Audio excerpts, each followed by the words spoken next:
ہاں جی بالکل، آج ہم آپ کو ونٹر سروائیول کے حوالے سے بتائیں گے. اگر آپ کسی جنگل میں ہیں اور آپ نے آپ کو کس طرح جانور سے محفوظ کرنا ہے. آپ میرے ساتھ دیکھ سکتے ہیں کہ ہم پلاج یہ بنی ہوئی ہے اسکی ریزورٹ کے زیر اہتمام اور پاک فوج کے تعاون سے. یہاں پر اسٹوڈنٹس کو ٹریننگ دی جا رہی ہے. ان سے جانتے ہیں کیا سیکھا آپ نے اس ٹریننگ میں اور کیا اس سے آپ مستفید ہوئے. اس ٹریننگ میں ہمارے پاس 2 فیزز تھے. پہلا جو فیز تھا وہ چیئر لفٹ ریسکیو تھا.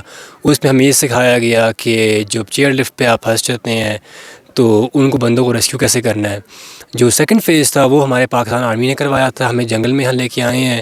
انہوں نے ہمیں سکھایا کہ جو واٹر ہے اس کو سورس کیسے کرنا ہے. ہمیں یہ سکھایا گیا ہے کہ جنگل میں سروائیو کیسے کرنا ہے. آپ نے پتھر سے آپ نے کس طرح ٹولز بنانے ہیں اپنے استعمال کے لیے. اور سب سے امپورٹنٹ جو چیز انہوں نے ہمیں سکھائی ہے وہ یہ سکھائی ہے کہ جنگل میں چھپنا کیسے ہے. اب چھپنے کا ایک طریقہ جو یہ ہے آپ اپنے ساتھ ڈفرینٹ پودے اب لگا سکتے ہیں. آپ کو بیٹھنا ہوتا ہے اور آپ وہاں سے ہل سکتے نہیں ہیں. اور یہ آپ کے لیے بڑا اچھا ثابت ہو سکتا ہے اگر آپ کو لگتا ہے کہ آپ کو خطرہ ہے کسی جانور سے. تو میں اوور آل اس ایکسپیرینس سے میں بہت سیٹسفائیڈ ہوں. ماشاء اللہ سے بہت اچھا ہمیں ٹریٹ کیا گیا ہے. بہت اچھا ہمیں چیزیں سکھائی گئی ہیں. اور انشاءاللہ میں آگے بھی چاہتا ہوں کہ باقی اسٹوڈنٹس جو ہیں وہ بھی یہاں آئیں اور یہ چیزیں سیکھیں.